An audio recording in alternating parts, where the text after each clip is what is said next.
Dans l'évangile de Jésus-Christ selon saint Luc.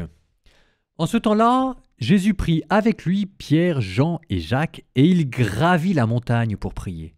Pendant qu'il priait, l'aspect de son visage devint autre, et son vêtement devint d'une blancheur éblouissante. Et voici que deux hommes s'entretenaient avec lui. C'étaient Moïse et Élie, apparus dans la gloire.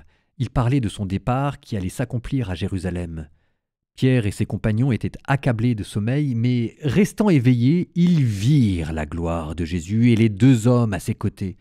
Ces derniers s'éloignaient de lui quand Pierre dit à Jésus : « Maître, il est bon que nous soyons ici. Faisons 3 tentes, une pour toi, une pour Moïse et une pour Élie. » Il ne savait pas ce qu'il disait. Pierre n'avait pas fini de parler qu'une nuée survint et les couvrit de son ombre. Ils furent saisis de frayeur lorsqu'ils y pénétrèrent, et de la nuée, une voix se fit entendre : « Celui-ci est mon fils, celui que j'ai choisi, écoutez-le. » Et pendant que la voix se faisait entendre, il n'y avait plus que Jésus seul. Les disciples gardèrent le silence et, en ces jours-là, ils ne rapportèrent à personne rien de ce qu'ils avaient vu.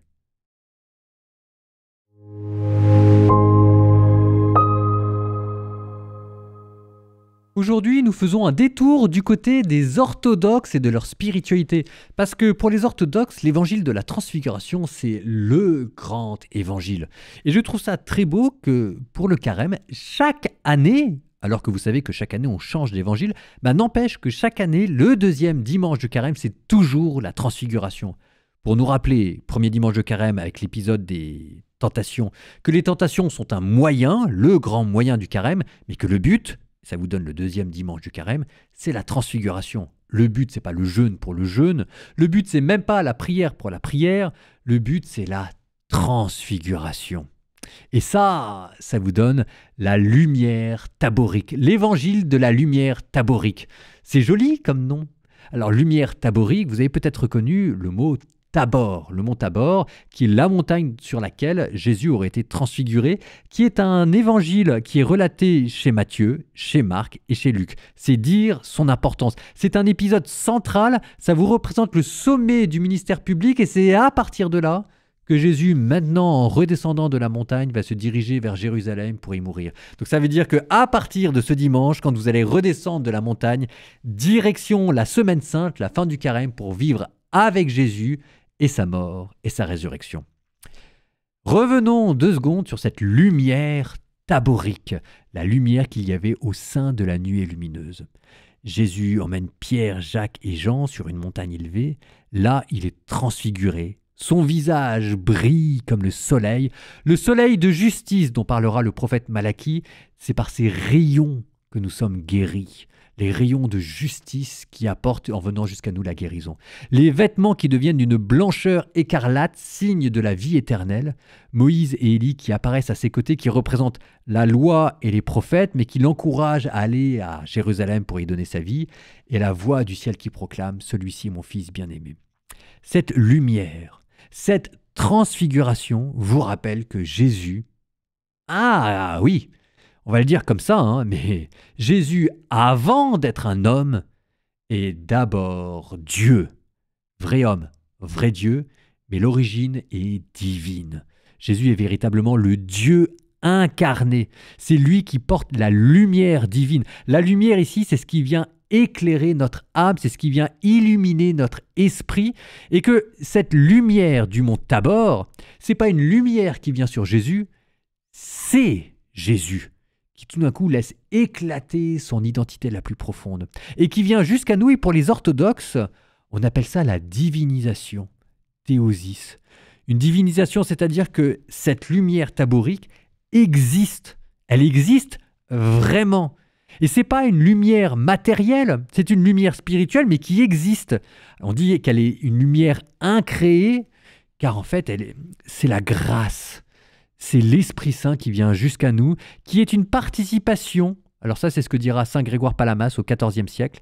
Saint Grégoire Palamas développe l'idée de la lumière incréée, qui en fait est la lumière de gloire, en disant que cette lumière n'est pas une vision extérieure, mais qu'elle est une participation de notre âme à l'énergie divine. C'est quand nous participons à Dieu. Je le redis, C'est quand notre âme reçoit Dieu. Et notre âme a la capacité de recevoir Dieu. Nous pouvons être surélevés par cette lumière.